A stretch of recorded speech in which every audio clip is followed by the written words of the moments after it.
Dear students, now we are starting an interesting topic of chemistry, atomic structure.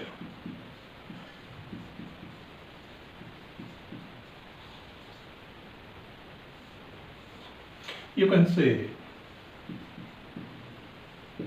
structure of an atom. अब आप कहेंगे आपको ये पता है कि एटम एक स्मॉलेस्ट पार्टिकल होता है कोई भी एक सब्सटेंस का, तो आप ये कहें कि एटम का भी एक स्ट्रक्चर होता है कि पहले ये माना जाता था कि आप कह सकते हैं कि एंशिएंट हमारे जो थॉट हैं, एंशिएंट थॉट्स यानी एंशिएंट आप रिसर्च इसको जो कह सकते हैं वो ये कहता है कि एटम इंडिविजिबल है। इंडिविजिबल मीन्स उसको जो डिवाइड नहीं किया जा सकता, यानी कि नॉट डिवाइड। लेकिन हमारा जो ये जो है मॉडर्न साइंस में ये माना जाता है कि एटम्स के सब एटॉमिक पार्टिकल्स होते हैं, यानी कि एटम सबसे छोटा पार्टिकल है लेकिन इसके अंदर भी कुछ पार्टिकल्स होते हैं, उन्हें सब एटॉमिक पार्टिकल्स कहा जाता है। ये कौन कौन से पार्टिकल्स हैं, यानी आप कह सकते हैं एटम के जो पार्टिकल्स हैं वो तीन पार्टिकल्स इसमें होते हैं। Number 1 electron, number 2 proton and number 3 neutron. ये जो है 3 पार्टिकल्स एटॉमिक स्ट्रक्चर में पाए जाते हैं एंड इन पार्टिकल्स से जो है रिलेटेड हमारा जो रिसर्च है, यानी कि किस तरह से इलेक्ट्रॉन का डिस्कवरी हुआ, ये प्रोटॉन का डिस्कवरी एंड ये न्यूट्रॉन का, और ये एक एटॉमिक स्ट्रक्चर में कहाँ और किस तरह से पाए जाते हैं, इसी पूरा का पूरा हमारा जो ये टॉपिक है, इसी के रिलेटेड हमारा जो स्टडी होता है उसी को कहा जाता है एटॉमिक स्ट्रक्चर। एटम के बारे में थोड़ा सा आप यहाँ पे लिखेंगे, एटम्स आर डिविजिबल, यानी कि इनको जो है डिवाइड किया जा सकता है, and they have inner structure. Inner structure, atom have atoms have smaller particles in them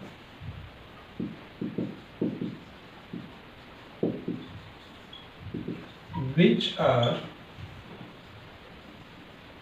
called subatomic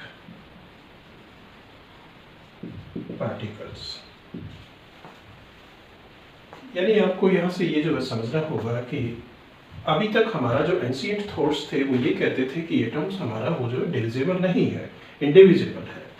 अगर देखिए साइंटिफिकली ये कहा जाए एक रिएक्शन के रिगार्डिंग एटम्स आज भी जो है इंडिविजिबल होता है, यानी कि जब भी कोई रिएक्शन होती है तो वो सब एटॉमिक ये पार्टिकल्स में नहीं होती है, लेकिन जब हम एटॉमिक स्ट्रक्चर की बात करते हैं तो उस समय हमें पूरा का पूरा एटम का जो स्ट्रक्चर है उसको ऐसे ही पढ़ना पड़ता है कि एटम जो है अब हमारा जो ये जो है मॉडर्न जो रिसर्च है उसमें ये कहता है कि वो जो डिविजिबल है, यानी कि उसके भी छोटे छोटे पार्ट्स होते हैं, छोटे छोटे पार्ट्स से ही मिलके बना होता है और उन ये पार्ट्स को सब एटॉमिक पार्टिकल्स कहा जाता है। तो ये कौन कौन से हैं सब एटॉमिक जो पार्टिकल्स हैं वो कौन कौन से हैं, आप इस तरह से लिख सकते हैं, atoms are made up of 3 subatomic particles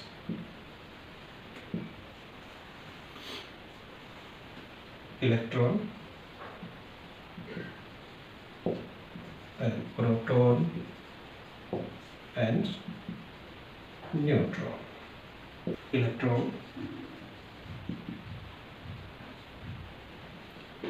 E, electron का जो सिंबल है वो ई होता है और इस पे जो चार्ज होता है वो जो है नेगेटिव होता है।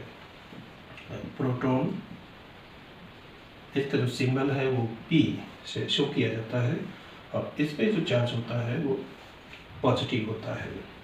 न्यूट्रॉन, न्यूट्रॉन स्मॉल एन से शो किया जाता है, उस पर चार्ज 0 यानी शून्य होता है, यानी इससे आप कह सकते हैं ये न्यूट्रल है, इसीलिए इसको न्यूट्रॉन कहा जाता है। Neutral, no charge. ये कुछ पॉइंट्स हैं, आप जो है एक साथ साथ में लिखते रहेंगे। Protons and neutron are present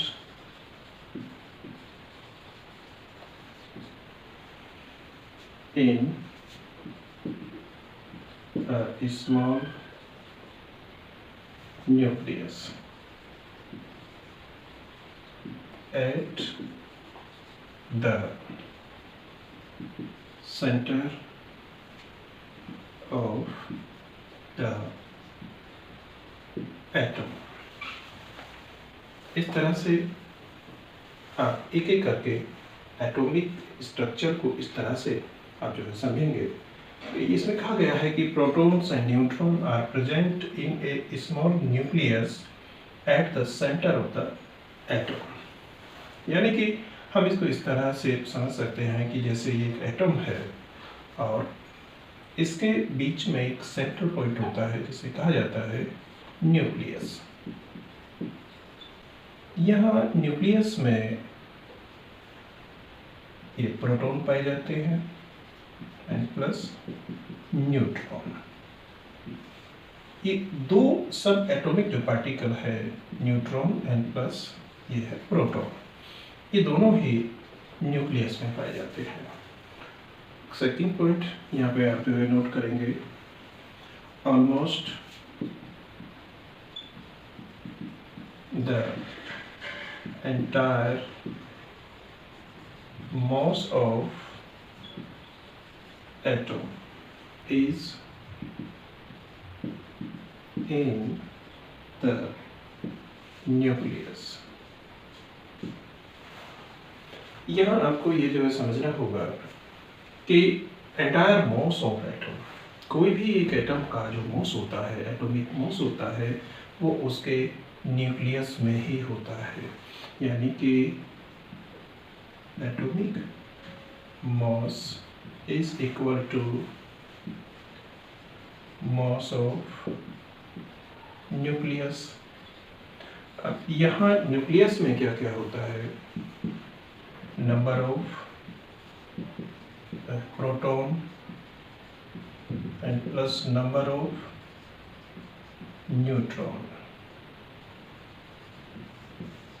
यानी कि ये प्रोटॉन एंड न्यूट्रॉन का जो यहाँ पे यूनिट्स होता है, यानी कि यूनिट्स ऑफ ये proton and plus units of neutron, इसी को कहा जाता है एटॉमिक मॉस। यानी आप ये समझ सकते हैं कि कोई भी एक एटॉमिक स्ट्रक्चर में जो न्यूक्लियस होता है,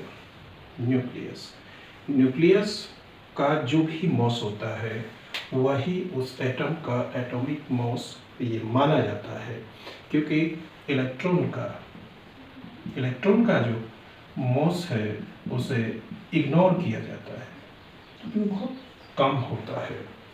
तो इसलिए ये ऐसा क्यों किया जाता है, यानी कि एक एटम का जो एटॉमिक मास है वो उसके न्यूक्लियस का मास क्यों होता है? क्योंकि एटम में जो है 3 ही पार्टिकल होते हैं, आपको पता है, इलेक्ट्रॉन होता है, प्रोटॉन एंड न्यूट्रॉन। अब इसमें से इलेक्ट्रॉन का जो मास है वो जो नेग्लिजिबल है, तो एटम का जो मास होगा वो ये प्रोटॉन एंड न्यूट्रॉन का मास होगा। और ये दोनों कहाँ पाए जाते हैं? ये पाए जाते हैं यहाँ पे न्यूक्लियस में। तो इसलिए ये जो है क्लियर हो जाता है कि एक एटम का जो एटॉमिक मास होता है वो उसके ऑलमोस्ट न्यूक्लियस का मास होता है। Point number 3, due to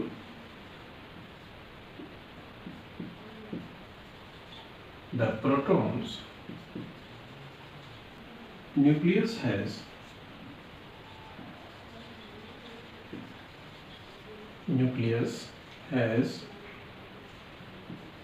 positive charge।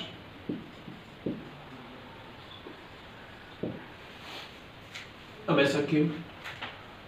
अब देखिए, ड्यू टू द ये प्रोटॉन्स, अभी मैंने आपको बताया कि प्रोटॉन जो है वो पॉजिटिवली चार्ज होता है एंड न्यूट्रॉन पे कोई चार्ज नहीं होता है, नो चार्ज। अब ये दोनों ही न्यूक्लियस में है, न्यूट्रॉन पे कोई चार्ज नहीं है एंड ये प्रोटॉन पे जो है पॉजिटिव चार्ज है, तो ये ओवरऑल हमारा जो न्यूक्लियस होगा उस पे पॉजिटिव चार्ज होगा। यही इस पॉइंट में कहा गया है। Next point, electrons are outside the nucleus. The electrons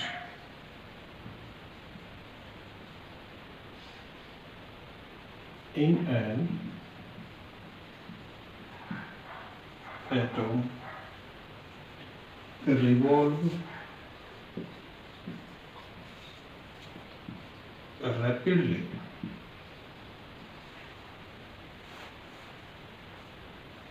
around the nucleus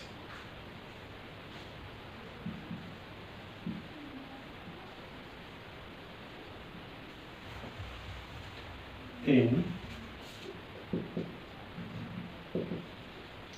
fixed circular path।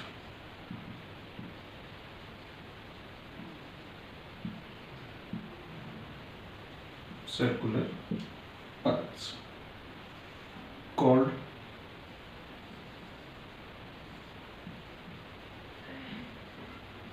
energy levels or cells। अब इस पॉइंट को थोड़ा समझेंगे। Electrons are outside the nucleus। The electrons in an atom revolve rapidly around the nucleus in fixed circular path called energy levels or cells। यानी आप इसको इस तरह से भी समझ सकते हैं कि हमारी एटॉमिक स्ट्रक्चर में न्यूक्लियस के बाहर इस तरह से सर्कुलर स्ट्रक्चर होती है और ये सर्कुलर स्ट्रक्चर में इलेक्ट्रॉन होते हैं, वो न्यूक्लियस के चारों तरफ घूमते रहते हैं। यानी आपको मालूम है कि न्यूक्लियस में यहाँ ये प्रोटॉन है एंड न्यूट्रॉन है। तो ये proton and neutron fix nucleus में बैठे हुए हैं, कोई भी रिवॉल्विंग नहीं होती, कोई भी मूवमेंट इनमें, आप ये सोचिए कि मूवमेंट नहीं है।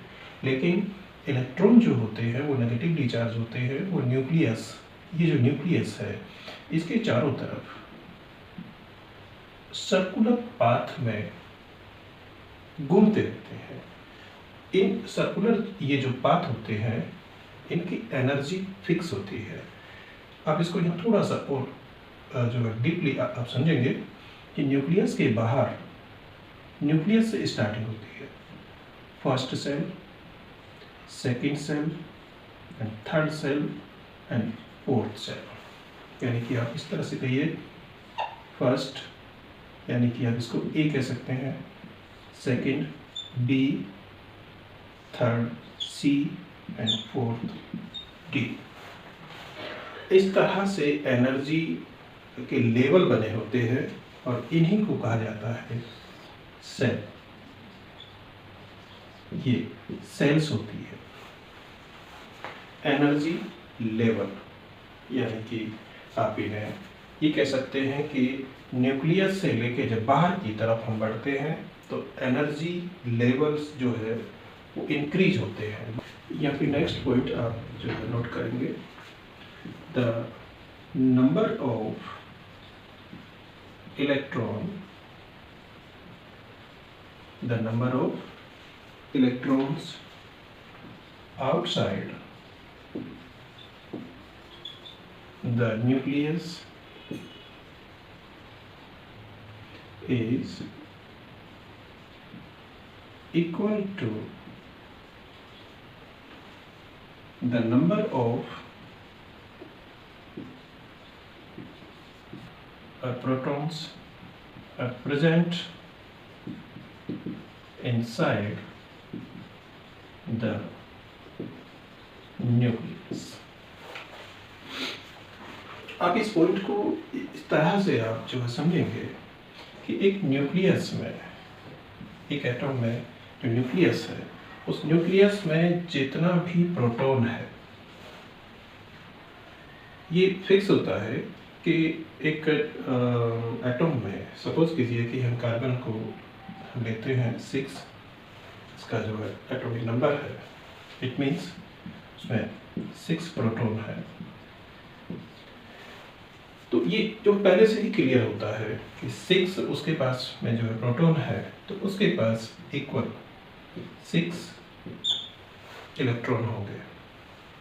यही इस पॉइंट में आप लोगों को बताया गया है कि जितना न्यूक्लियस में जो है प्रोटॉन होता है, यानी कि जितना भी जो यूनिट में होता है 1 2 3 4 5 6 100, उतनी ही संख्या में, उतना ही नंबर में इलेक्ट्रॉन होते हैं।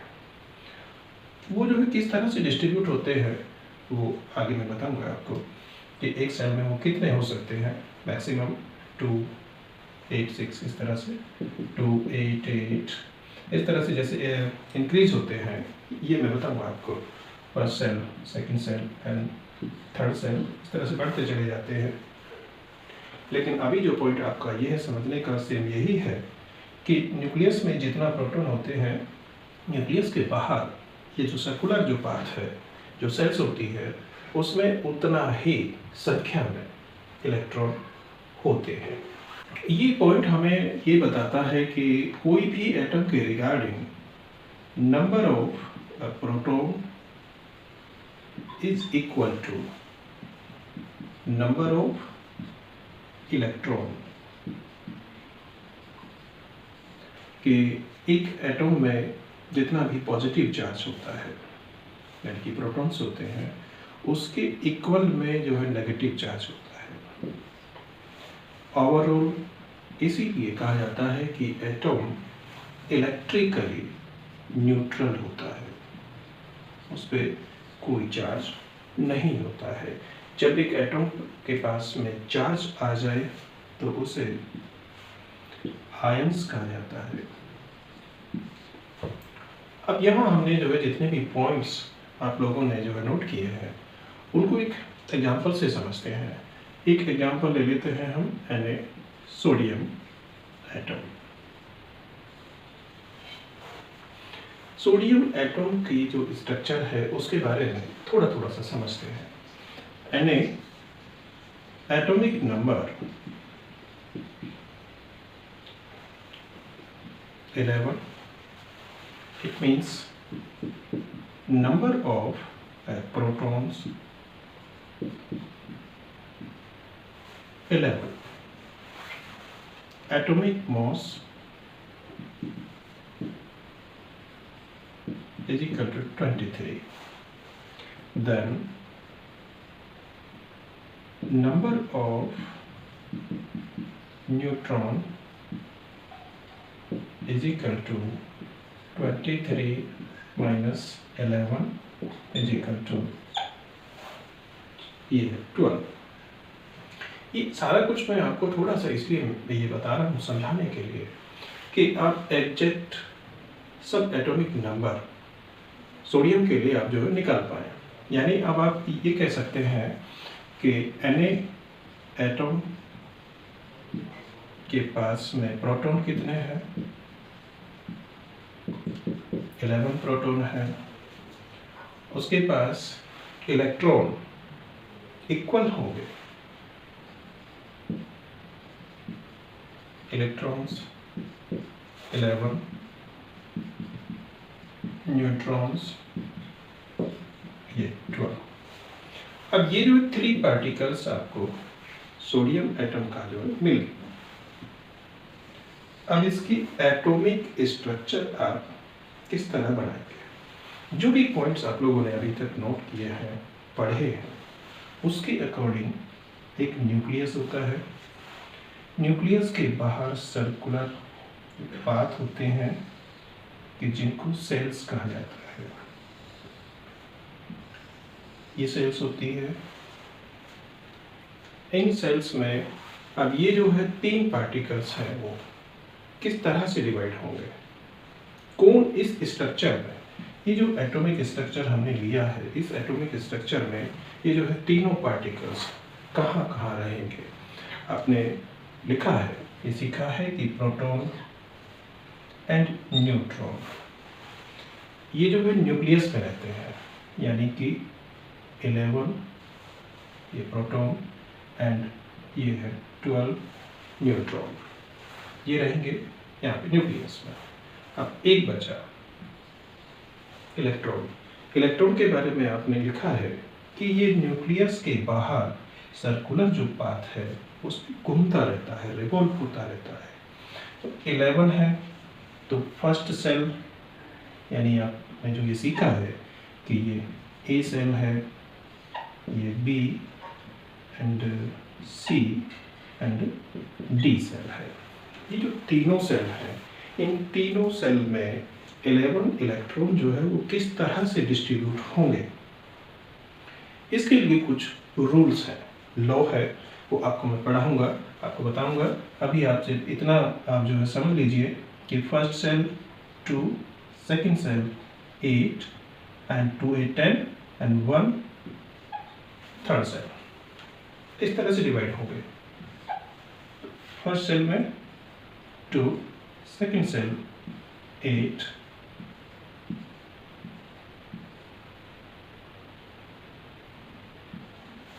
And third shell 1।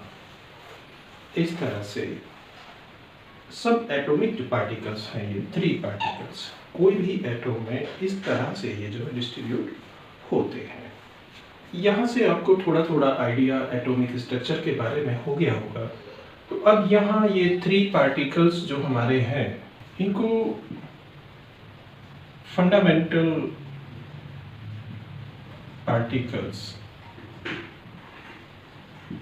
Of an atom भी कहा जाता है। Fundamental particles of an atom, ये इसलिए कहा गया है फंडामेंटल कि इनके एब्सेंस में किसी एटम को इमेजिन करना भी इम्पॉसिबल है। एक एटम ऐसा है कि जिसमें 2 ही ये पार्टिकल्स होते हैं। आप बताइए वो कौन सा है? Only 1 atom present in chemistry